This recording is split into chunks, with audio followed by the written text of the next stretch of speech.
Olá, meus amigos, tudo bem? Boa tarde para todos.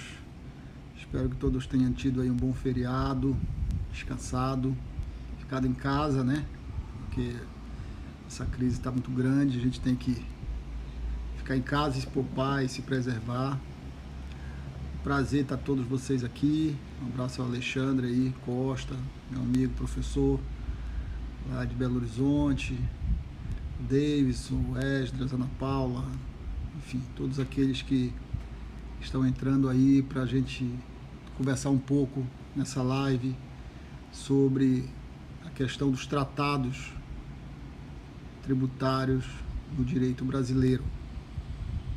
E por que eu escolhi esse tema dos tratados do direito brasileiro, né? Desde o final do século XX, com a globalização financeira, os países têm se reunido e buscado criar normas internacionais que regulem a questão do lucro internacional, o lucro transnacional e estabeleçam regras mais eficazes de combate aos abusos fiscais internacionais e as regras que devem procurar a justiça internacional no lucro internacional. E esse movimento que se iniciou no final do século XX com o combate aos paraísos fiscais, especialmente nos últimos 5 anos, liderado pelo G20, tem assumido uma dimensão internacional muito forte. Os países cada vez mais estão se reunindo, estabelecendo regras de relacionamento, de troca de informações, de tributação internacional do lucro, enfim. E esse movimento de formalização, de normatização internacional tem crescido muito. E é importante que o Brasil se situe nesse cenário e nós temos para isso que entender como é que nós, no nosso sistema jurídico, enxergamos a questão dos tratados internacionais. Então, eu não vou tratar de todos os tratados internacionais, mas especialmente dos tributários, mas é importante a gente ter uma visão de como o direito brasileiro trata o tema dos tratados internacionais e como é que a ordem jurídica brasileira entende o tema dos tratados internacionais. Especialmente no que tange ao imposto de renda, nós temos no Brasil, o Brasil assinou 34 tratados internacionais contra a dupla tributação da renda, ou para evitar a bitributação da renda. O Brasil tem uma rede de tratados internacionais que não é extensa comparada com outros países. Nós somos até tímidos no que tange a acordos internacionais contra a dupla tributação da renda. Nossa rede de tratados é pequena, perto de outros países, né? Mas de qualquer modo nós temos 34 acordos internacionais contra a dupla tributação da renda, com importantes países do mundo. E temos também 2 grandes tratados de troca de informações em matéria tributária, que são extremamente relevantes, né? Um é o tratado assinado com os países da Comunidade Europeia, que é o Decreto 8842, e o outro é o tratado assinado com os Estados Unidos, que é o Decreto 8003. Esses tratados, eles tratam de troca de informações tributárias entre as administrações tributárias dos países. Então, esses 2 tratados permitem que o Brasil compartilhe informações de contribuintes brasileiros, de residentes no Brasil, com administrações fiscais internacionais de outros países. E tenha também informações de outros países quanto a contribuintes brasileiros. Quer dizer, inclusive prevê troca automática de informações. O tratado com os Estados Unidos é muito interessante, isso vale a pena até uma live especial sobre ele, porque ele tem uma série de regras que prevê, inclusive, troca automática de informações. Esse tratado com a Comunidade Europeia também.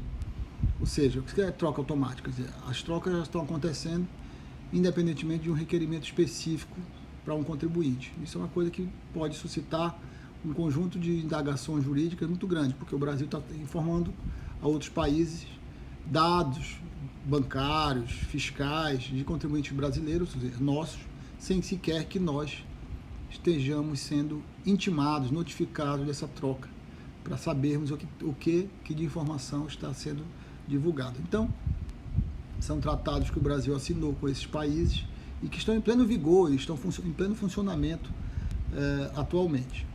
A nossa Constituição Federal, ela é uma Constituição que tem, nas relações internacionais, uma disciplina muito objetiva, né? O artigo 4º da Constituição estabelece os princípios que o Brasil deve adotar nas suas relações internacionais. Quer dizer, o Brasil estabelece, a nossa Constituição estabelece um conjunto de princípios, inclusive, que o Brasil deve obedecer na sua relação com outros países, né? Entre eles a cooperação entre os povos para o progresso da humanidade e a prevalência dos direitos humanos. Quer dizer, o nosso legislador constituinte se preocupou de estabelecer um norte, estabelecer regras que dirijam a atuação internacional do Brasil nas suas relações internacionais, ou seja, regras que estabelecem as normas que o Brasil deve obedecer quando firma tratados com outros países. Especialmente no artigo 5º da Constituição, que é o que trata dos direitos e garantias individuais, o Brasil, primeiro no artigo 5º, parágrafo 2º, estabelece o princípio da ampliação dos direitos e garantias fundamentais aos tratados internacionais, no sentido de estabelecer que os direitos e garantias previstos na Constituição não excluem outros direitos e garantias que decorram dos tratados internacionais de que o Brasil seja parte. Ou seja, esta é uma regra que coloca os direitos e garantias previstos no tratado dentro do catálogo de direitos e garantias individuais. E, especialmente no parágrafo 3º do artigo 5º, que foi uma novidade trazida pela Emenda Constitucional 45, o Brasil trouxe a possibilidade de que direitos humanos que são reconhecidos pelo Brasil através de tratados internacionais possam compor o que chamam de campo constitucional ampliado, isto é, possam se integrar na Constituição como normas constitucionais. Essa é uma novidade trazida pela Emenda Constitucional 45, que foi a reforma do Judiciário em 2004, que introduziu no Brasil uma regra que outras constituições, como a Constituição Argentina, já tinha, no sentido de tornar constitucionais, ou seja, no plano constitucional, direitos humanos que são reconhecidos pelo Brasil através de tratados internacionais, para evitar que esses direitos possam ser alterados pelo legislador ordinário.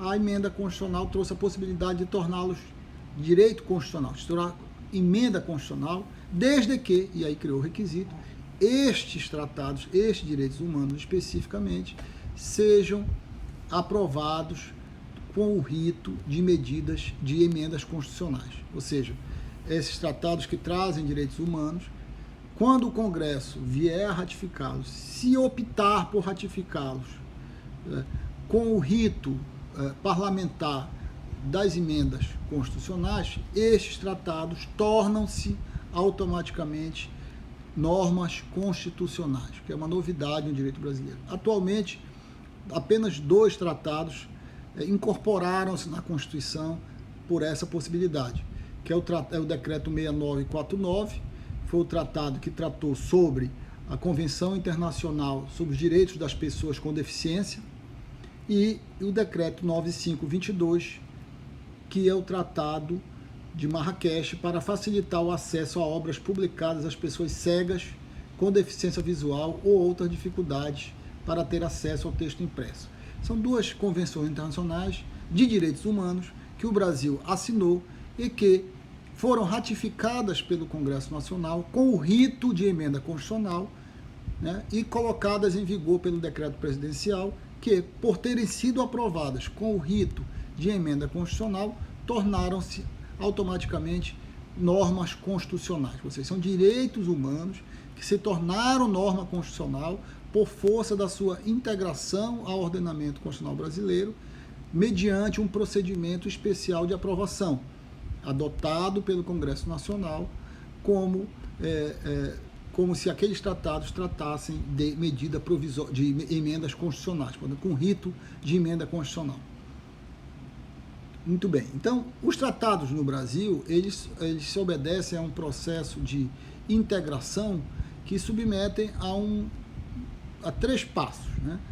A Constituição dá autorização para o Poder Executivo firmar tratados no plano internacional, que é o primeiro passo. O Brasil vai lá com o parceiro internacional e firma um tratado.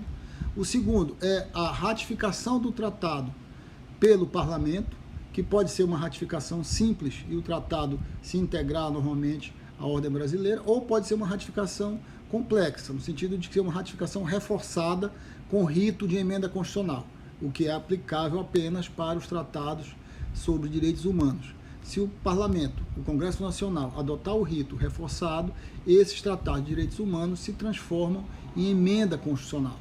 E o terceiro passo é o decreto do presidente da República, que confere o enforcement, a aplicabilidade do tratado internacional na ordem jurídica brasileira. Portanto, são 3 passos para que um tratado internacional passe a reger relações jurídicas no Brasil. Assinatura no exterior pelo presidente da República, pelo Poder Executivo, a ratificação pelo Congresso Nacional e o decreto, mediante um decreto legislativo, que pode ser um decreto legislativo aprovado, porém com rito de emenda constitucional ou com rito parlamentar normal, e a terceira etapa, que é o decreto presidencial, dando eficácia interna àquele acordo internacional. Portanto, são 3 etapas que um tratado deve passar para entrar em vigor no Brasil. Essas regras estão previstas na Constituição, né? O artigo 84 é o que dá competência ao presidente da República para celebrar tratados no plano internacional. O artigo 49, inciso 1, é o que dá competência exclusiva do Congresso para ratificar os tratados. E o artigo 84.4 é o que dá competência para expedir decretos tornando aplicáveis os tratados assinados e ratificados pelo Congresso Nacional. O grande problema em relação aos tratados é a sua relação com o direito interno, né? Quer dizer, uma vez assinado um tratado internacional sobre um tema que tenha regulação interna, que tenha uma legislação interna, como é que esse tratado internacional se relaciona com o direito interno, né? O direito tributário tem uma regra, que é o artigo 98 do Código Tributário Nacional, né?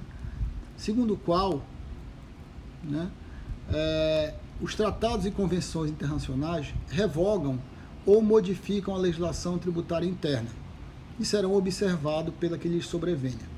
O Código Tributário Nacional, embora tenha mais de 50 anos de vigência, ou seja, esse artigo tem mais de 50 anos no direito brasileiro, ele nunca recebeu do Supremo uma interpretação segura, no sentido de realmente estabelecer a superioridade hierárquica dos tratados tributários, dos tratados que tratam de questões tributárias em matéria diante do direito interno.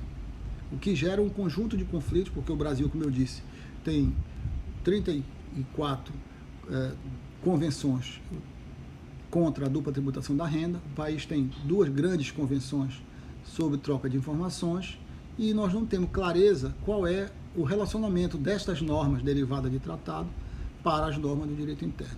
Na realidade, há uma grande discussão na doutrina, que não é só no Brasil, é no mundo inteiro, e na jurisprudência do Brasil se reflete isso, sobre, afinal, qual é o papel dos tratados diante do direito interno, né? O tratado ele incorpora-se no Brasil como uma norma de direito interno comum, ou o tratado, quando incorporado, ele se incorpora como uma norma de caráter especial, porque ele deriva de um pacto internacional, deriva de uma convenção, de um acordo que o Brasil celebrou, de um comprometimento que o Brasil celebrou no exterior. Esse é um debate que vem há muito tempo na jurisprudência do Supremo. O Brasil não tem uma tradição de um país integrado internacionalmente, né? Nós não temos uma tradição de um país que tenha uma rede internacional de tratados e uma vivência internacional e uma experiência internacional de respeito aos pactos, etc. Nós somos muito tímidos em relação a isso, né, comparado com outros países, e isso se reflete na própria doutrina de jurisprudência do Brasil, né. Especificamente quanto ao direito tributário, nós temos uma doutrina que já vem de muito tempo sobre esse artigo 98 e que estabelece e que vê nesse artigo 98 uma hierarquia, uma superioridade hierárquica dos tratados tributários sobre a legislação interna, no sentido de dizer que uma norma tributária internacional que venha ser incorporada no direito brasileiro, ela assume uma especialidade em relação às normas ordinárias do Brasil, de modo que elas não podem ser revogadas por uma lei tributária posterior e alteram as leis tributárias em vigor quando ela se integra no direito brasileiro, né? Mas esse é um tema absolutamente polêmico ainda, muito aberto, e que eu vou comentar um pouco mais para frente. Mas eu queria começar dizendo que o Brasil tem, como eu disse, uma tradição na jurisprudência, variar sobre o real posicionamento dos tratados na ordem jurídica interna, né? Afinal, qual é a eficácia de um tratado na ordem jurídica interna em relação às normas jurídicas que existem na legislação ordinária? O Brasil tinha uma tradição até a década de 70 de respeitar os tratados como normas tributárias, melhor dizendo, hierarquicamente superiores às normas do direito interno. O Brasil, até a década de 70, tinha uma tradição doutrinária e jurisprudencial de respeitar os tratados internacionais como normas de superioridade hierárquica, ou seja, aplicavam-se na ordem jurídica interna independentemente de regras internas contrárias, baseado no Pacta Sunt Servanda e baseado no compromisso internacional que o Brasil tinha assumido no exterior. Ocorre que, em 77, o Supremo Tribunal Federal julgou o recurso extraordinário 80.004, né? E nesse recurso extraordinário,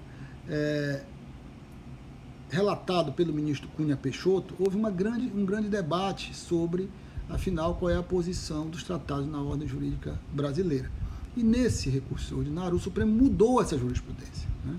Quer dizer, o Supremo, nesse recurso extraordinário, passou a considerar que o tratado tem uma eficácia de lei ordinária na ordem jurídica brasileira. Ou seja, o tratado passou a ser considerado como uma lei ordinária.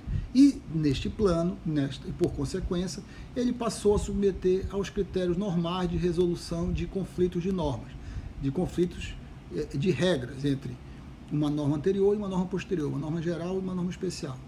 E decidiu o Supremo, nesse caso, que uma norma posterior a um tratado revoga a norma anterior do tratado. Ou seja, de que o tratado seria uma norma como qualquer outra e poderia ser revogada por uma lei interna posterior. Essa é uma decisão que mudou a jurisprudência, como eu disse, foi por maioria, né? O relator para o acordo foi o ministro Cunha Peixoto, mas nesta ocasião se firmou a tese de que entre os tratados internacionais e as leis internas do Brasil existe mera relação de paridade normativa, ou seja, os tratados e a lei interna estariam numa relação de paridade, né?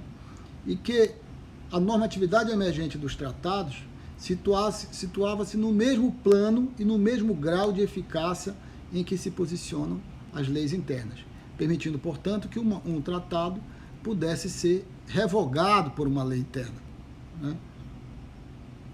Disse ainda o ministro Cunha Peixoto, a eventual precedência dos atos internacionais sobre as normas infraconstitucionais de direito interno somente ocorrerá não em virtude de uma inexistente primazia hierárquica, mas sempre em face da aplicação do critério cronológico, lex posterior derogat priori, ou, quando possível, do critério da especialidade. Ou seja, o que diz o Supremo?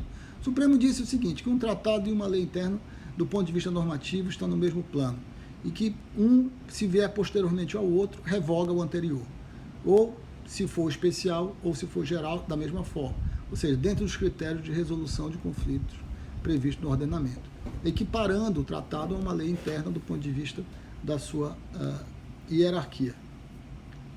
Essa jurisprudência, ela entrou na Constituição 88 e continuou em vigor, né? O Supremo decidindo as questões, sempre considerando o tratado como uma lei interna, ou seja, desconsiderando, mais uma vez, que o tratado representa um acordo assumido no plano internacional pelo Brasil, com outros parceiros, né, com compromissos internacionalmente assumidos, que, na visão do Supremo, poderiam ser revogados internamente por leis posteriores, sem sequer a oitiva do parceiro internacional com quem o Brasil assumiu o acordo mediante o tratado. Essa jurisprudência ela foi revisada na ADI, na ADIM 1480, relatada pelo ministro Celso de Mello. Essa ADI 1480 é muito importante porque ela discutiu a constitucionalidade dos atos de incorporação ao direito brasileiro da Convenção 158 da Organização Internacional do Trabalho. Nessa oportunidade, o Supremo reviu toda a jurisprudência relacionada aos tratados internacionais para saber, afinal, qual era a posição dos tratados na ordem jurídica interna. Né?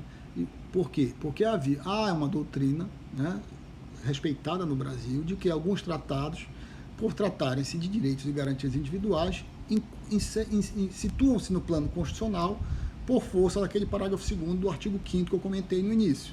Outros dizem, não, se não se situa no parágrafo 2º, situa-se no parágrafo 3º, porque se trata de direitos humanos, portanto, isso compõe o bloco de constitucionalidade, porque são direitos humanos e, portanto, entram diretamente na Constituição. Então, este era o debate que o Supremo fez nessa ADI 1480. E nessa ocasião, o Supremo definiu o quê? Né? Definiu que os tratados internacionais, eles se situam no plano constitucional apenas quando se tratam de tratados de direitos humanos e aprovados por rito de emenda constitucional. Né? Se o tratado for de direitos humanos e aprovado no rito de emenda constitucional, ele se situa no bloco de constitucionalidade.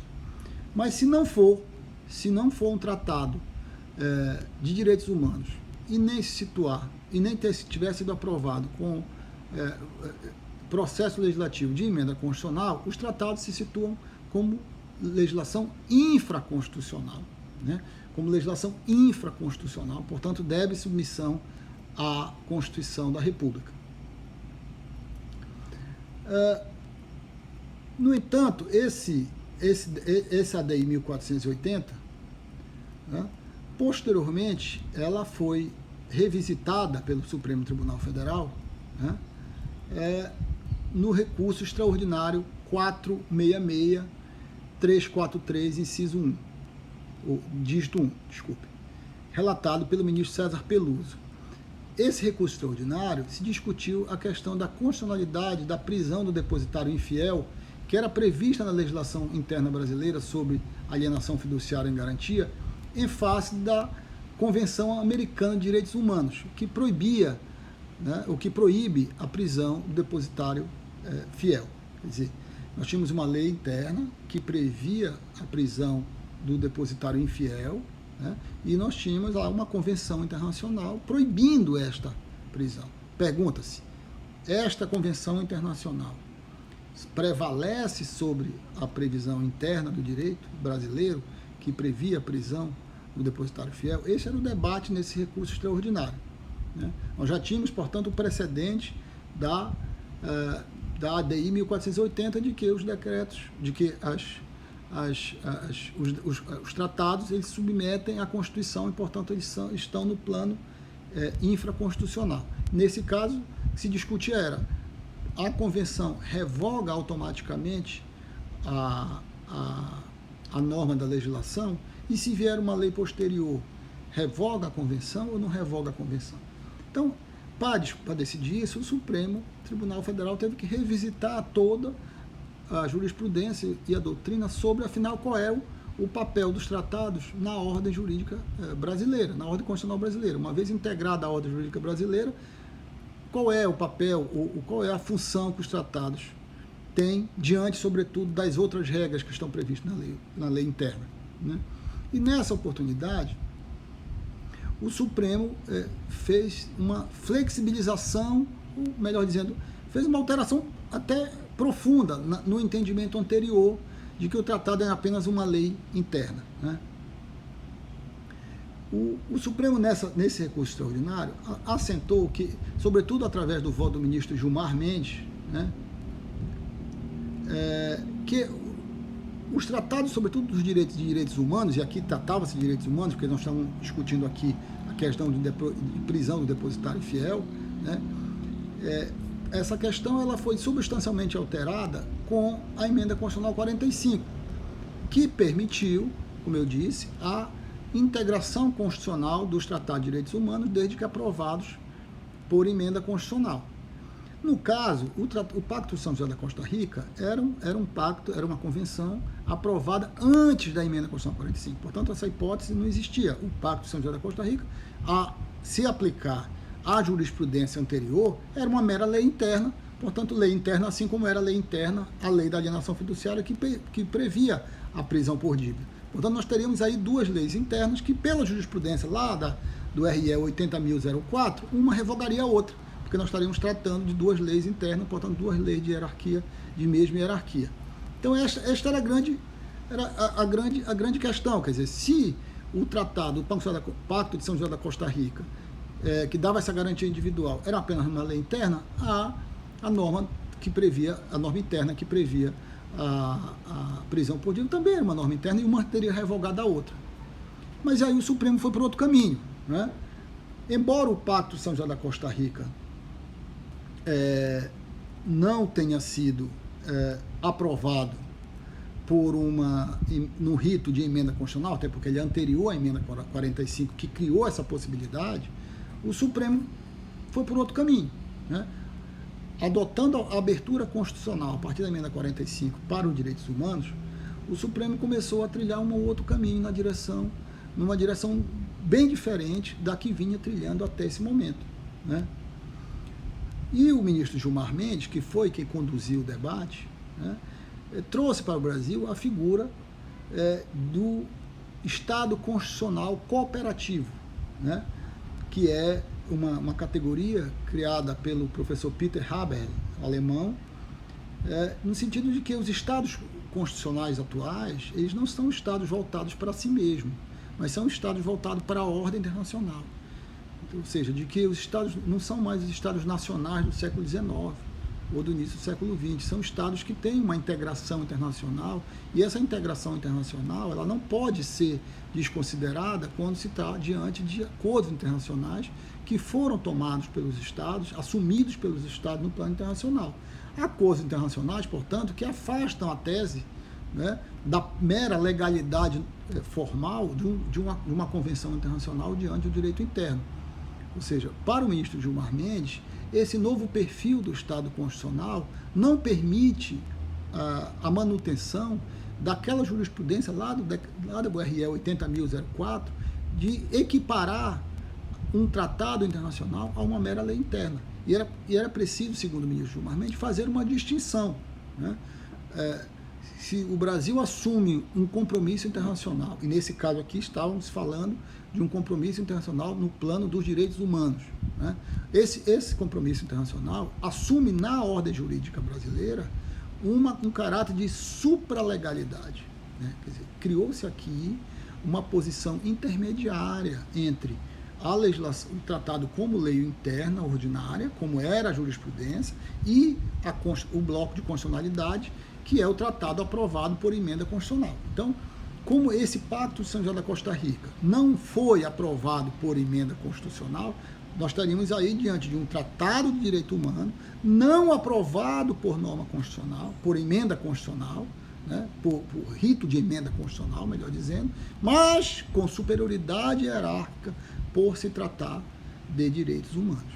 Então, o Supremo fez aqui uma inovação interpretativa importantíssima, porque disse o Supremo, esses tratados internacionais de direitos humanos, mesmo aqueles aprovados antes da emenda 45, que tratem de direitos humanos, mesmo não aprovados por rito de emenda constitucional, têm uma posição de superioridade hierárquica em relação às normas de direito interno.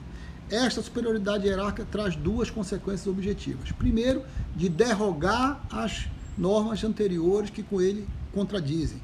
E segundo, de suspender a eficácia das normas futuras que com ele venham a conflitar. Portanto, uma especialidade hierárquica que vai dar primazia aos tratados internacionais de direitos humanos, mesmo não aprovados por rito de emenda constitucional. Porque uma vez aprovados por rito de emenda constitucional, esses tratados de direitos humanos se tornam ou se integram ao chamado bloco de constitucionalidade, se transformam como se fosse norma diretamente constitucional, formalmente constitucional.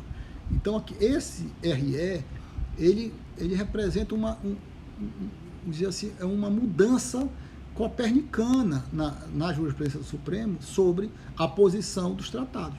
Aqui, o Supremo começa a voltar para a jurisprudência anterior a 77, quando o RE 80.004 mudou a jurisprudência. Né? Sob as luzes aqui do ministro Gilmar, o Supremo começa a botar o Brasil de novo no plano internacional, né, como um país que respeita tratados internacionais. Né? E o Supremo, inclusive, o ministro Gilmar usa na sua argumentação o artigo 27, né, da Convenção sobre os Tratados de Viena. O Brasil demorou mais de 30 anos para confirmar esse tratado. O Brasil assinou isso na década de 60, né? Deixa eu ver se eu acho aqui exatamente a data, mas só ratificou muito depois a Convenção de Viena sobre Tratados Internacionais. Aqui, o Brasil assinou a Convenção de Viena sobre o Direito dos Tratados em 23 de maio de 69, submeteu ao Congresso, vejam só, apenas em 22 de abril de 92, né? E só foi aprovado por decreto legislativo em 2009 e pelo decreto presidencial 7.030 de 2009. Ou seja, entre a assinatura, que foi 69, né, e a entrada em vigor no Brasil, que foi 2009, nós temos aí 40 anos que o Brasil levou para dar aplicabilidade à Convenção de Viena sobre o Direito dos Tratados, né, o que mostra a pouca preocupação do Brasil com a sua inserção no plano internacional. Mas essa Convenção de Viena tem um artigo muito importante, que é o artigo 27, segundo o qual uma parte não pode invocar disposições do seu direito interno para justificar o inadimplemento de um tratado.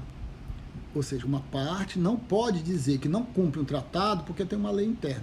Ora, esta norma, ela é uma norma de supradireito que conflita diretamente com a jurisprudência que existia no Supremo, né, de que uma norma interna pode revogar um tratado, de que um tratado é simplesmente uma lei ordinária, ou tem eficácia de lei ordinária e que pode ser alterada por uma lei posterior. Ora, isso significa dizer que o Brasil pode fazer uma lei posterior revogando um acordo internacional, contrariamente ao que está previsto aqui no artigo 27 do direito da Convenção de Viena sobre os tratados, que é um tratado assinado pelo Brasil, que é uma norma de superdireito para regular as relações internacionais. Então, o ministro Gilmar, inclusive, usa esse argumento para dizer, olha, nós não podemos aceitar que o tratado é uma mera lei interna, porque isso significa conflitar com a própria Convenção de Viena, porque se nós dissermos que o tratado é uma lei interna, nós vamos estar dizendo que uma lei interna pode revogar um pacto internacional. E com isso nós estamos conflitando com o que está dizendo aqui a Convenção de Viena, que é um tratado internacional que o Brasil também assinou e que integrou na ordem jurídica interna. Então, volta ao recurso extraordinário da alienação fiduciária, o ministro Gilmar, com base nesse argumento de que os novos estados constitucionais são estados voltados para fora e não apenas para dentro, impõe a revisão da jurisprudência que previa o tratado, ou que via no tratado apenas como uma lei interna, para dizer, olha, não, o tratado não é só uma lei interna, o tratado é um pacto, representa um pacto internacional e ele tem status diferenciado na ordem jurídica. E se for, sobretudo nesse caso, que era um tratado de direitos humanos, ele tem uma posição de supralegalidade acima da legislação ordinária, né? Portanto, em relação aos direitos humanos, essa decisão do Supremo, ela estabelece um marco, né? Ela estabelece um critério, né? A partir dessa decisão do Supremo, já está claro que uma norma interna, se conflitar com um tratado que estabelece direitos humanos, essa norma interna ela é afastada. Se ela for anterior, automaticamente. E se ela for posterior, também. Por quê? Porque aquele tratado internacional não é simplesmente uma lei interna, mas por se tratar de direitos humanos, ele é uma norma com caráter de supralegalidade. No entanto, essa decisão ela não resolve a questão dos tratados tributários, né? Porque os tratados tributários eles podem tratar de direitos humanos ou podem não tratar de direitos humanos, em princípio, né? Então, Ainda em relação aos tratados tributários, fica em aberta a questão do entendimento do Supremo quanto à posição dos tratados no direito brasileiro. Posteriormente a esse recurso extraordinário, o Supremo iniciou o julgamento de um outro recurso extraordinário, agora sim em matéria tributária, que é o recurso extraordinário 460-320, relatado pelo ministro Gilmar Mendes também. Esse caso chegou ao Supremo em 2005 e ainda está em julgamento. Já foi pautado algumas vezes, já foi retirado de pauta algumas vezes, mas ainda está em julgamento. Houve um voto apenas, que é do ministro Gilmar Mendes, que eu vou comentar, né? E o ministro Toffoli pediu vista, né? Desde agosto de 2011. Já pediu pauta várias vezes, mas o Supremo nunca julgou. Neste RE 460-320, provavelmente o Supremo vai definir a questão da posição jurídica dos tratados tributários na ordem constitucional brasileira. E, afinal, qual é a eficácia do artigo 98 do Código Tributário Nacional, que eu citei anteriormente, que regula a questão dos tratados tributários diante da legislação interna.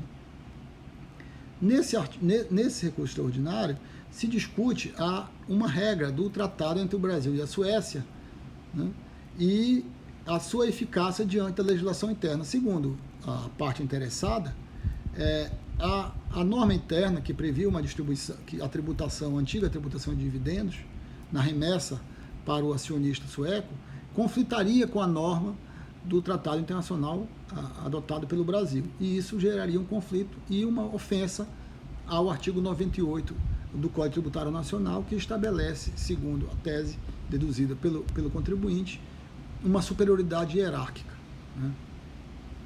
E aí, nessa ocasião, o ministro Gilmar volta com a história, né, ao fundamento da tese do Estado Constitucional Cooperativo, né, e revisita de novo a tese ou a jurisprudência que existia da legalidade ordinária dos tratados. Ou seja, o ministro Gilmar volta a fazer uma análise da jurisprudência para dizer, olha, nós tínhamos aqui uma jurisprudência que estabelecia a superioridade hierárquica dos tratados sobre a legislação interna.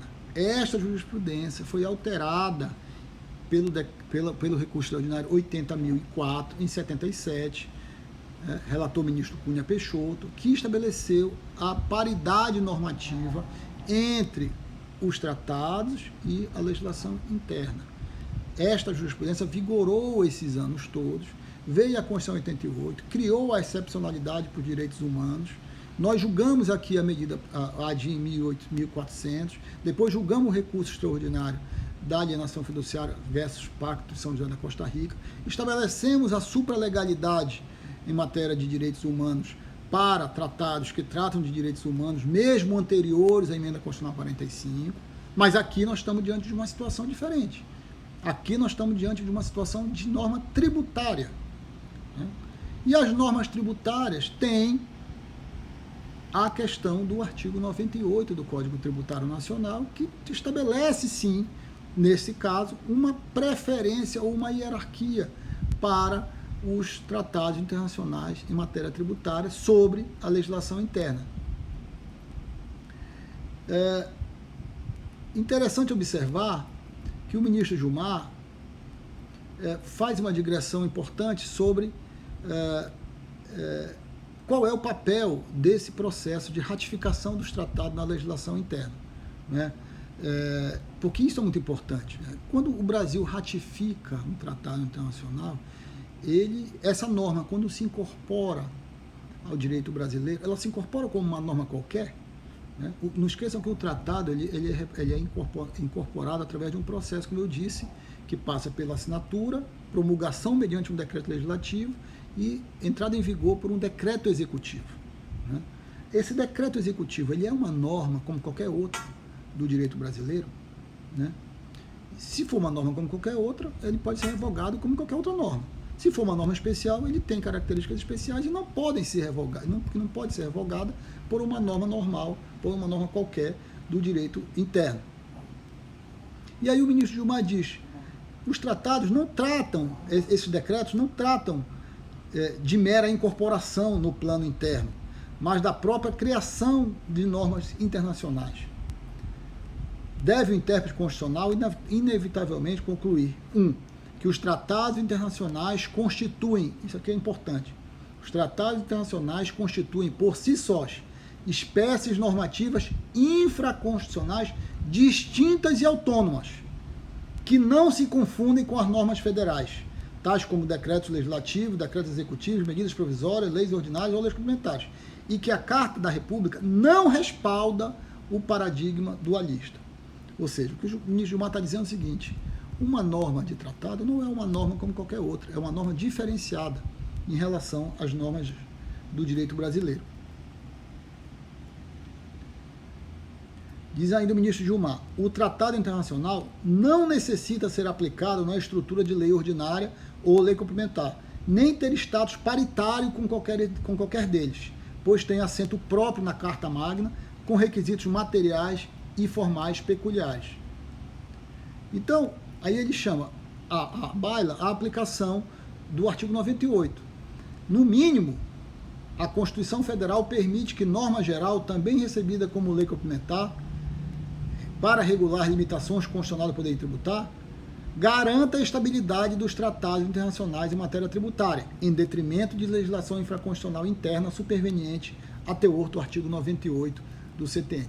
Quer dizer, o que o ministro Gilmar está dizendo nesse voto? Ele está dizendo o seguinte: olha, no plano dos direitos humanos, nós temos uma regra constitucional, que é do parágrafo 3º do artigo 5º, que diz o seguinte: direitos humanos, se forem aprovados por rito de emenda constitucional, se incorporam diretamente à Constituição. Nós vimos que tem 2 tratados que já se incorporaram diretamente à Constituição porque foram aprovados pelo Parlamento com rito de emenda constitucional.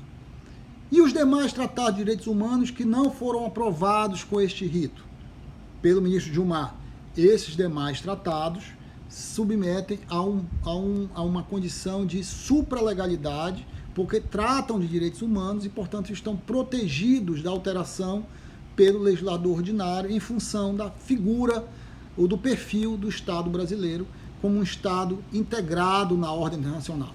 No plano dos direitos humanos, portanto, está resolvido.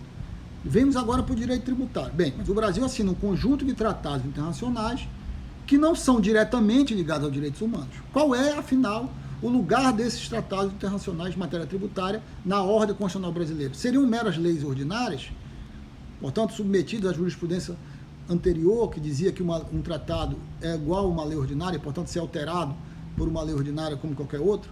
Disse o ministro Gilmar: não, no caso dos tratados tributários, nós temos uma regra aqui, que é o artigo 98 do Código Tributário Nacional, que confere um tratamento especial a esses tratados para permitir que esses tratados tenham um grau de especialidade hierárquica em relação às normas internas, de modo a fazê-los prevalecer sobre a legislação interna. Então, o ministro Gilmar caminha na direção, no voto dele, nesse recurso extraordinário, para fortalecer os tratados em matéria tributária, no sentido de deixá-los prevalecer sobre a legislação interna brasileira.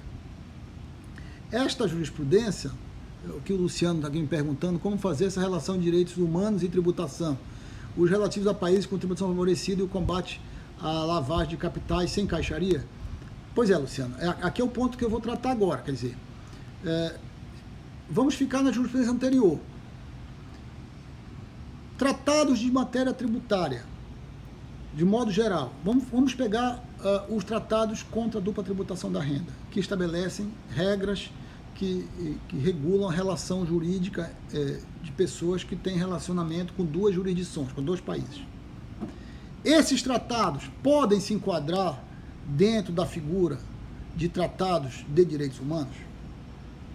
Se nós dissermos que as regras contra a dupla tributação da renda são regras de proteção do contribuinte, naquele contribuinte especial, daquela relação entre 2 países, regras que protegem o contribuinte contra uma dupla tributação, protegem o contribuinte contra a tributação arbitrária de 2 países. Se isso é direito humano, ele já estaria protegido pela jurisprudência, né, lá do recurso extraordinário da alienação fiduciária, de que essa regra é uma regra de supralegalidade e, portanto, não poderia ser aplicada, ser alterada pelos direitos, pelo direito positivo posterior ou até pelo anterior, porque seria um tratado com status de supralegalidade. Se ele tiver, volto a dizer, caráter de direitos humanos, ele pode ser enquadrado já nessa jurisprudência. Vamos dizer que ele não tenha caráter de direitos humanos. Não, uma norma de dupla tributação da renda não tem o caráter de direito humano. Então, não tem caráter de direito humano. Aí nós temos aqui, diz o ministro Gilmar, olha, ainda que não tenha caráter de direito humano, nós temos aqui a regra do artigo 98 do Código Tributário Nacional, que impõe a necessidade de observância dos tratados tributários, porque esta regra do artigo 98 veio através de uma lei complementar, que é o Código Tributário Nacional, e que confere a esses tratados uma posição hierárquica superior à normatividade interna e, portanto, não poderiam ser alterados e alteram, por outro lado, a legislação interna para ser aplicados, em qualquer caso, naquela relação jurídica. Então, aqui serviria o artigo 98 do Código Tributário Nacional. Então, nós temos dois caminhos. Se forem direitos humanos, nós estamos protegidos pela supralegalidade do RE da alienação fiduciária. Seriam tem um estado de supralegalidade e seriam aplicados. Se não forem direitos humanos, esses tratados tributários foram tratados, como dizer assim, comuns, ordinários, eles teriam a superioridade ou a prevalência em função da regra do artigo 98 do Código Tributário Nacional. Mas o ministro Gilmar, ele usa o artigo 98 como uma regra de reforço nesse voto, né? Mas ele deixa uma dica de que a questão tributária ela é muito importante e ela não pode ser alterada, né? Porque ela representa compromissos internacionais, né? Deixa eu ver se eu acho um trecho do voto aqui importante, está aqui. Portanto, leio o trecho do voto do ministro Gilmar. Portanto, parece evidente que a possibilidade de afastar a aplicação de normas internacionais tributárias, nesse caso ele está falando de tributárias, por meio de legislação ordinária, o Treaty Override, inclusive no âmbito estadual e municipal, está defasada com relação às exigências de cooperação, boa-fé e estabilidade do atual cenário internacional.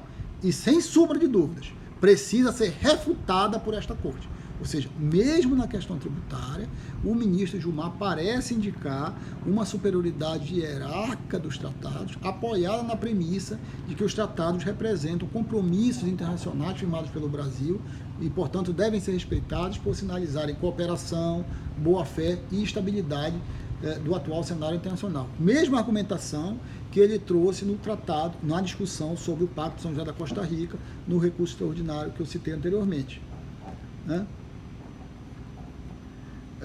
Portanto, a questão tributária, nesse recurso extraordinário, ela vai ter uma decisão que vai, talvez depois de 50 anos, definir, afinal, qual é o papel dos tratados no direito tributário brasileiro. Afinal, esses tratados internacionais assumem uma posição especial em relação à legislação interna, eles alteram diretamente a legislação anterior e evitam ou não podem ser alterados pela posterior, porque tem uma posição diferenciada. O Supremo sempre evitou pronunciar a superioridade hierárquica, né? Porque na avaliação de uma antiga jurisprudência, esses tratados, como eles são internalizados, eles entrariam no plano interno, portanto, como norma infraconstitucional, e se desse uma superioridade hierárquica deles, tiraria a soberania do Brasil de regular aquelas relações. Esse é um entendimento que existia no século XX, né? Hoje, no século XXI, a questão da cooperação internacional é muito ampla, e essa teoria, essa tese, ela já não se coloca mais, né? E é isso que o ministro Gilmar diz nesses dois votos, né? Tanto no RE da alienação fiduciária, como nesse RE que eu citei, onde se discute o tratado do Brasil com a Suécia. Não se coloca mais a dúvida sobre a posição hierárquica dos tratados. Não se trata de hierarquia no sentido clássico, de uma superioridade hierárquica. Se trata de uma superioridade, na minha avaliação, por especialidade. Uma norma de tratado, ela não tem o mesmo objeto de uma norma de direito interno. Primeiro, pela fonte, né? De onde derivou aquela norma. O tratado ele é resultado de um pacto internacional, portanto, de um acordo feito pelo Brasil no exercício da sua soberania com outros países, diferentemente de uma norma de direito interno que é resultado do processo de aprovação normal de uma regra dentro do sistema constitucional interno. Então, só por isso, quer dizer, nós estamos diante de normas diferentes. Nós não podemos comparar duas normas que têm fontes, né, diferentes, né? A norma do direito tributário internacional, ou a norma do tratado internacional, ela deriva de uma fonte internacional, diferentemente da norma do direito interno. E ela entra no direito brasileiro segundo os ditames que a Constituição estabeleceu. Ela não entra de qualquer forma, ela entra obedecido os procedimentos que a Constituição estabelece. E mais, ela está sempre, em qualquer hipótese, como disse na ADI 1400, que eu citei, ela está sempre, em qualquer hipótese, submetida à crítica constitucional. Isto é, não é porque ela é especial que ela não deve obediência à Constituição. Toda e qualquer regra, mesmo a de fonte internacional, tem que submeter ao crivo da Constituição. Ela não pode, por ser especial, se afastar do crivo constitucional. Ela tem que submeter à Constituição. E esta regra, ela vai ter uma relação de conflito ou não com as demais regras infraconstitucionais, jamais com a regra constitucional.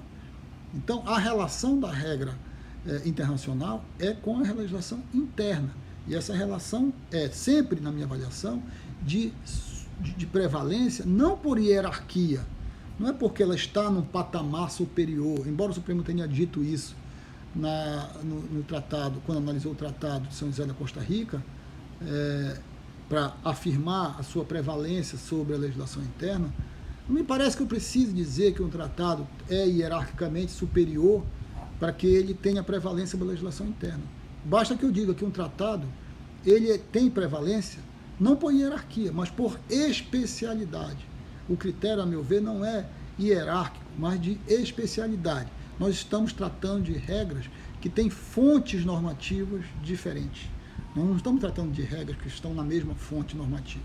Estamos portanto, de fontes diferentes e, portanto, eu não posso entrar de hierarquia. Na minha avaliação, a prevalência do tratado internacional sobre a regra interna é pela especialidade de fonte, nem sequer pela especialidade de matéria. Porque eu posso ter a mesma matéria regulada no direito interno, né, e de forma diferente. Mas se eu estiver diante de uma fonte internacional, eu tenho que dar prevalência à fonte internacional, porque por trás dessa prevalência da fonte internacional estão outros princípios, da boa-fé, do Pacta Sunt Servanda e da projeção internacional do Brasil ou do país no exercício da sua soberania. Portanto, não é nem a especialidade pela matéria, porque eu posso ter a mesma matéria, posso dizer que a alíquota da remessa de royalties será 15%. E o Brasil tem uma regra dizendo que a alíquota da remessa de royalties será 20%. Ora, a mesma matéria, a alíquota da remessa de royalties posterior. Eu posso ter um tratado dizendo que é 15% e posso ter uma regra interna dizendo que é 20%. A mesma matéria. E onde estaria a especialidade? A especialidade não é na matéria, a especialidade é na fonte. Ou seja, eu estou diante de uma regra que tem uma especialidade de fonte, que é a regra internacional, que incorpora outros valores constitucionais de integração internacional, de cooperação internacional, e que por isso ela prevalece perante a lei interna, né? E não porque trata de matéria especial. Na minha avaliação, é pela especialidade de fonte que o tratado internacional deve prevalecer sobre a lei interna.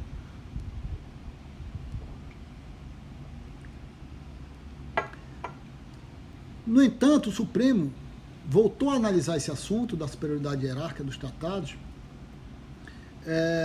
num recurso extraordinário interessante, que é o recurso extraordinário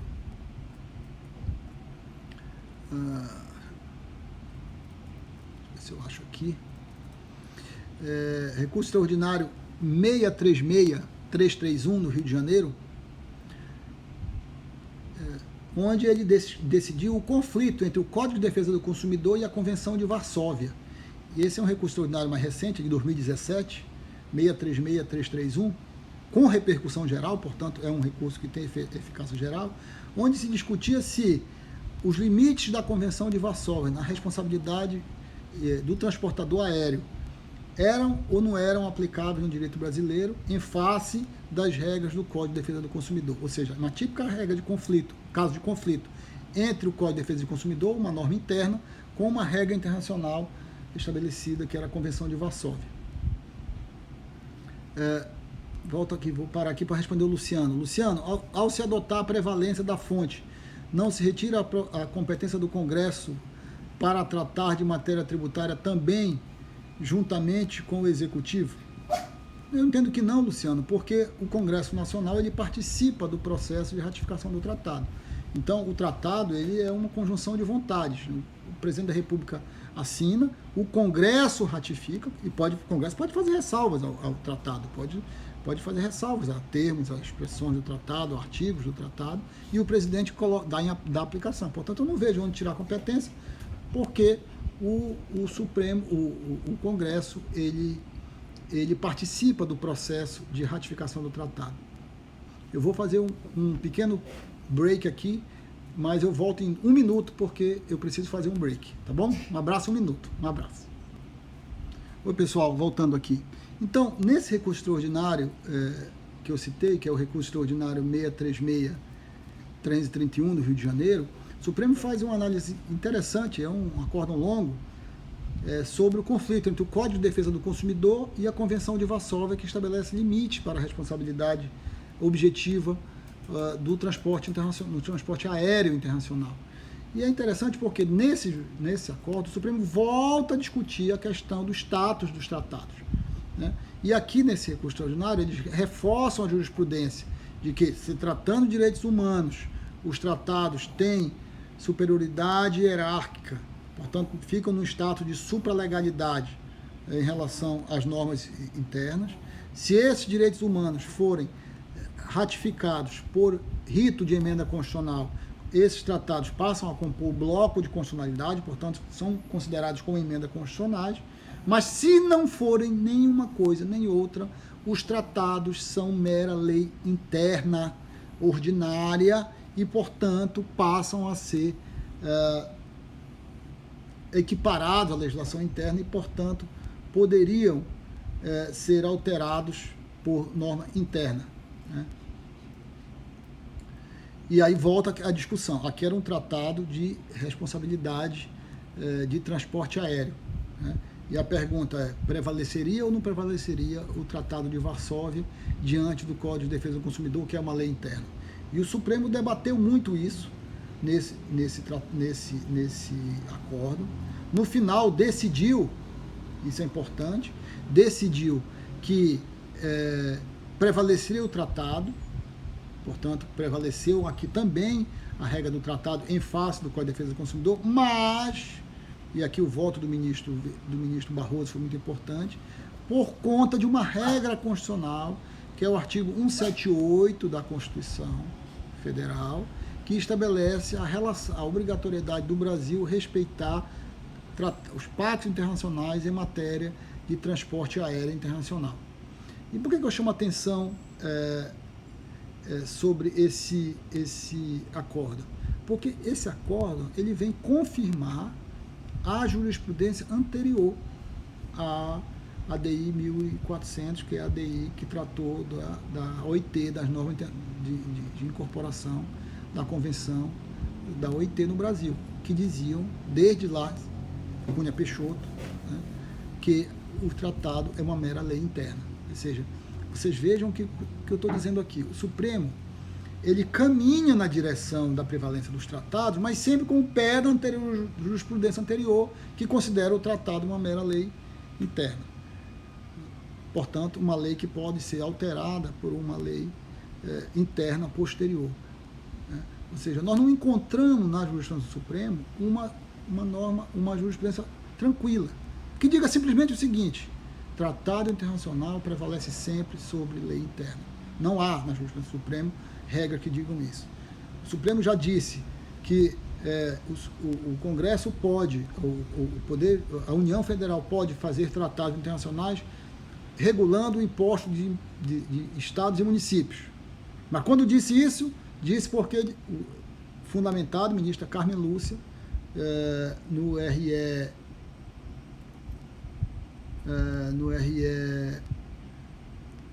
já digo aqui para vocês,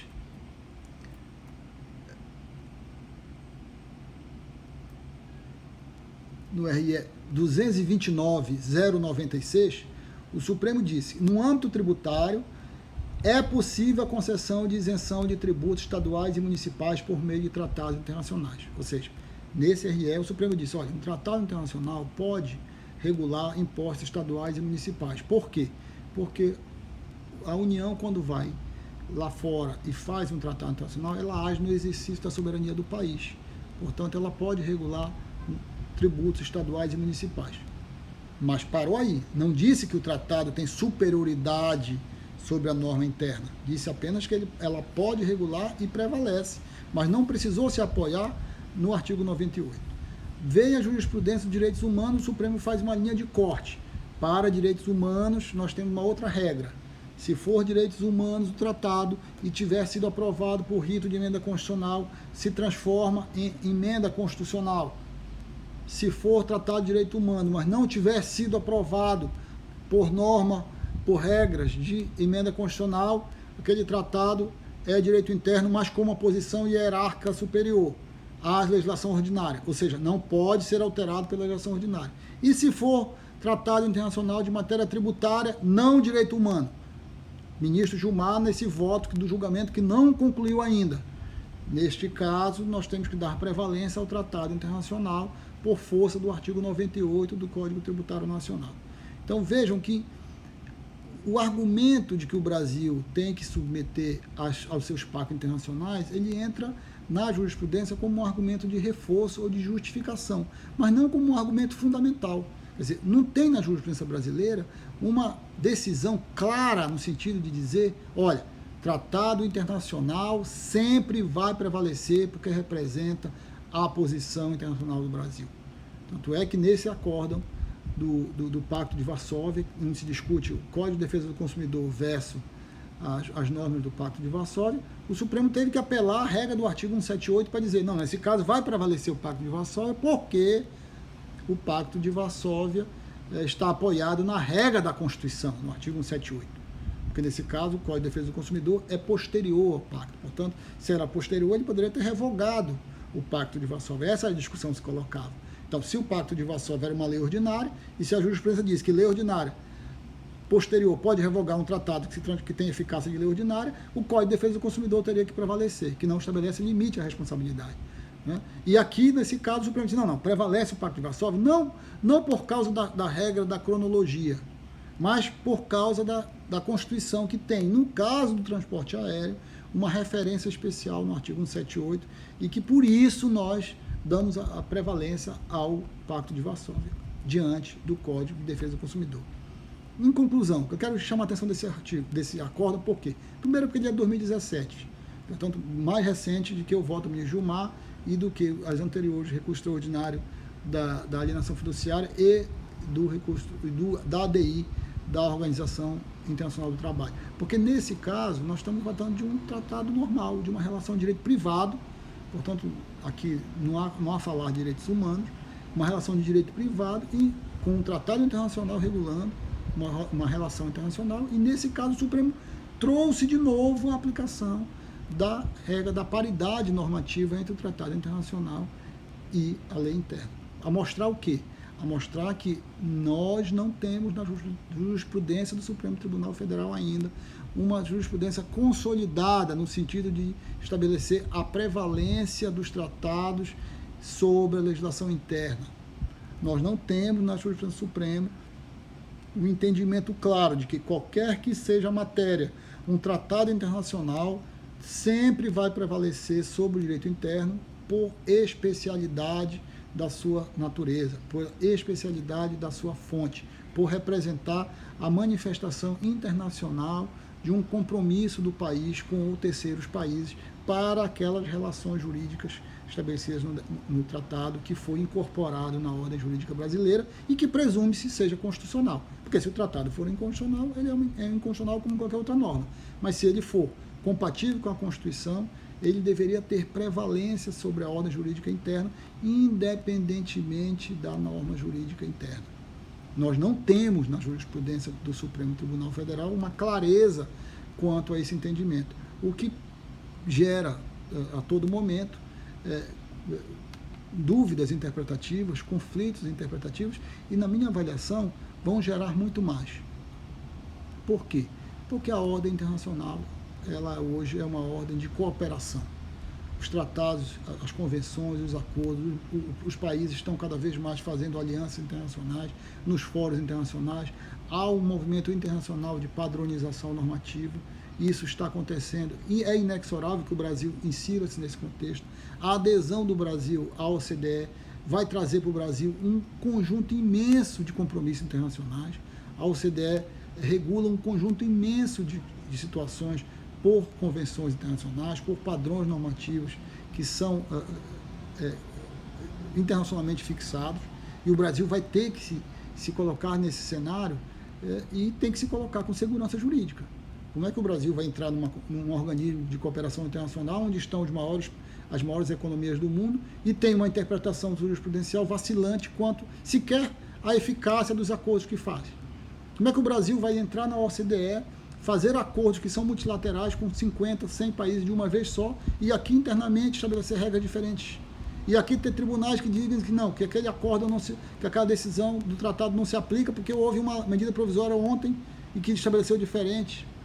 Né? Isso é contraditório com a ordem jurídica internacional na qual o Brasil pretende se inserir. É preciso que nós tenhamos aqui uma consciência jurídica do momento que o Brasil vive no cenário internacional. Se o Brasil pretende se inserir no contexto da globalização, se inserir no contexto internacional, o Brasil precisa ter uma jurisprudência, uma doutrina, uma consciência jurídica nacional que olhe para os tratados com aquilo que os tratados representam na sua moral. Isto é, uma decisão de um país de tratar aquela matéria de forma especial. E se aquela decisão foi tomada e aquela decisão foi integrada através de um processo de promulgação, de ratificação, aquela regra precisa ser respeitada internamente. Não apenas pelo Estado, mas sobretudo pelo Poder Judiciário. Não é possível que o Brasil tenha ainda que discutir no Supremo Tribunal Federal se um tratado prevalece sobre uma lei interna ou não. Se existe um tratado para aquela relação jurídica ela fugiu da disciplina do direito interno. Mas se o Brasil quiser regular diferente aquilo, não tem problema, ele denuncia o tratado internacional, denuncia o tratado como o tratado precisa ser denunciado, na forma e no procedimento que ele precisa ser denunciado, e regula a matéria internamente. Não tem problema nenhum. O que não pode é o Brasil ir lá fora, fazer um acordo internacional com outros países, muitas vezes tratados multilaterais, como esse que eu citei no início, da troca de informações, que envolve mais de 100 países pelo mundo, e aqui internamente tratar diferentemente a matéria. É preciso que o Brasil assuma a sua condição de ator internacional. E um ator internacional, para ser respeitado, ele precisa respeitar a regra que ele assina e que ele se compromete internacionalmente. Então, na minha avaliação, esse é um tema que ainda vai ter muito para se discutir. Quer dizer, imagina o que é você ter uma rede de tratados tributários, investimentos sendo realizados com base em regras estabelecidas em tratados, e amanhã o Supremo vem dizer, olha, o tratado não se aplica no Brasil em matéria tributária porque houve uma lei que alterou esta regra do tratado. Primeiro porque o tratado ele não é uma regra de imposição de regra tributária. Os tratados para evitar a tributação da renda, eles são tratados que têm, sobretudo, um efeito negativo. O que é isso? Os tratados em matéria tributária, esses para evitar a dupla tributação da renda, eles representam como se fossem máscaras sobre a legislação interna. Né? Eles estabelecem regras especiais que afastam a legislação interna naquilo que eles estabelecem. Então, quando eles estabelecem regras sobre aquela relação jurídica, eles estabelecem como se fossem máscaras sobre a legislação interna. Ou seja, aquelas regras que eles estabelecem vão prevalecer perante a lei interna. ou para prevalecer diretamente, ou para limitar a legislação interna. Por exemplo, quando um tratado diz que, olha, a alíquota na remessa de dividendos é 15% e compete ao país de fonte da remessa do dividendo. É 15%. Bem, se a regra interna disser que é 25%, vai se aplicar 15%. Né? Mas se a regra interna disser que não tem tributação na fonte, não tem tributação na fonte, não vai ter tributação na fonte. O tratado não cria obrigação tributária, o tratado apenas limita a obrigação tributária e estabelece os seus contornos naquilo que ele vier a regular. Agora, imagine o que é dizer que um tratado não se aplica porque ele conflita com uma lei interna. O tratado não pode conflitar nunca com uma lei interna, como eu disse, porque o tratado ele tem uma fonte normativa diferente. Bem, eram estas as minhas considerações. Eu queria agradecer a todos pela audiência aí, muita gente entrando, fazendo pergunta. Eu queria agradecer a todos, ao Luciano, ao André, ao Maurício, enfim, ao Dásio, ao Fabrício, a Maria Helena, ao Cleiton, a Ana Paula, ao Mário, ao Matheus, ao Carlos, enfim, a todos aqueles que estão, obrigado Luciano, ao Glauco, que estão aí nessa tarde chuvosa aqui em Belém, me dando a honra aí da sua participação. E volto a dizer, eu acho que esse tema dos tratados é um tema extremamente importante. Nós vamos ter muita coisa ainda para debater. Como eu disse, nós temos 2 tratados aqui de troca de informações. O Marcones, obrigado Marcones. Imagino que as nossas informações de todos nós estão sendo compartilhadas hoje com mais de 100 países pelo mundo e nós não somos informados do que está acontecendo. Isso porque existe um tratado assinado pelo Brasil de troca de informações, né? Tratado com a Comunidade Europeia, no âmbito da OCDE, e tratado também com os americanos no âmbito do FATCA, que é o padrão norte-americano de troca de informações. Talvez isso dê uma nova live aqui para a gente conversar. Eu acho que esse é um tema que pode dar muito problema, né? Problema de privacidade, problema de devido processo legal, né? Problema de legalidade, né? Que nós temos aqui, problema de controle, né?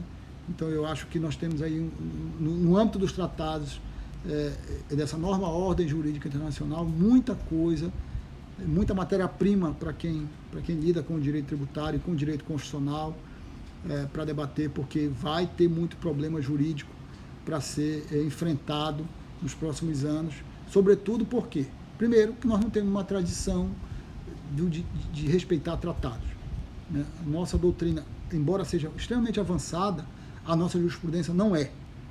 Como eu disse, o ministro Gilmar que tem, nos últimos anos, puxado esse debate e avançado, já avançou na questão dos direitos humanos e agora está tentando avançar na questão dos tratados tributários, nesse recurso extraordinário que eu citei, mas ainda temos um apego àquela antiga jurisprudência de considerar o tratado uma simples lei interna, como eu disse, o que é absolutamente incompatível com o momento que o Brasil vive na ordem internacional. Então nós temos que avançar nessa discussão, porque essa discussão é importante para o desenvolvimento do Brasil, é importante para a afirmação. Acho que falta reflexão sobre isso. Nós precisamos empurrar esse assunto para frente, porque isso é extremamente importante para o desenvolvimento do Brasil. Não dá para se inserir na ordem internacional sem respeitar os pactos internacionais que o Brasil assina. E isso, para mim, é fundamental, importante que o Brasil fixe, dê segurança jurídica àqueles que fazem acordos com o Brasil. Imagina que é um país fazer um acordo com o outro e o outro simplesmente dizer, não, eu não aplico, se tiver uma lei amanhã no meu país diferente, esse acordo que eu fiz com você, esquece, porque porque o meu tribunal lá diz que o que vale é a lei interna, né? A própria Procuradoria da Fazenda Nacional, nesse recurso extraordinário, inclusive, volta a insistir de que o tratado não prevalece, volta a retirar força do artigo 98 do CTN, o que é algo que eu não compreendo. Eu não compreendo por que a União retira a força do artigo 98. Eu não compreendo por que a Receita Federal retira a força do artigo 98. Se a própria Receita Federal, que vai lá fora e faz os acordos internacionais em matéria tributária, que negocia e que fixa os termos internacionais dos acordos internacionais, e ela vem aqui internamente e diz, não, mas a lei interna prevalece perante o acordo. Ela vai lá fora, faz o acordo, dos termos que ela acha que representam o melhor interesse do país, em matéria tributária, ele vem internamente e diz, não vale, esse acordo não vale se tiver uma lei interna diferente. Isso é paradoxal, é kafkiano. Os novos tratados contra a dupla tributação da renda do Brasil, a Receita Federal está colocando, inclusive, cláusula de anti-elisão, cláusula para combater o planejamento tributário internacional, como colocou agora no tratado com a Argentina. Quer dizer, são limites que o Brasil está colocando nos tratados para evitar que as empresas possam fazer planejamento tributário internacional e, portanto, buscar a menor tributação do lucro, que são cláusulas que têm, a minha avaliação, constitucionalidade duvidosa, mas de qualquer modo estão nos tratados. Não dá para faz o tratado com uma cláusula dessa e depois vem dizer que o tratado não se aplica porque tem uma lei interna diferente, que o 98 do CTN não tem essa eficácia de dar superioridade aos tratados, de dar prevalência aos tratados. Então, assim, é uma posição contraditória àquilo que representa um tratado para a ordem jurídica. Quem quer desenvolvimento tem que apostar em segurança jurídica, tem que promover segurança jurídica. Um país não se desenvolve sem instituições fortes e com segurança jurídica para o mercado, para as pessoas que investem e geram a renda e o emprego. Então, os tratados, eles vêm para isso, para permitir o fluxo de investimentos. Eles não vêm para permitir tributação, eles vêm para permitir o fluxo de investimento com regras seguras, regras tributárias seguras. E não é possível que o nosso fisco continue trabalhando na direção contrária do que são os objetivos normais e regulares dos tratados internacionais. Tá bom, gente? Muito obrigado mais uma vez, valeu, foi muito bom estar com vocês. E semana que vem tem mais. Semana que vem vamos pensar no outro tema aí, para a gente conversar um pouquinho. Prazer estar com vocês. Um abraço, obrigado a todos, tá? Valeu.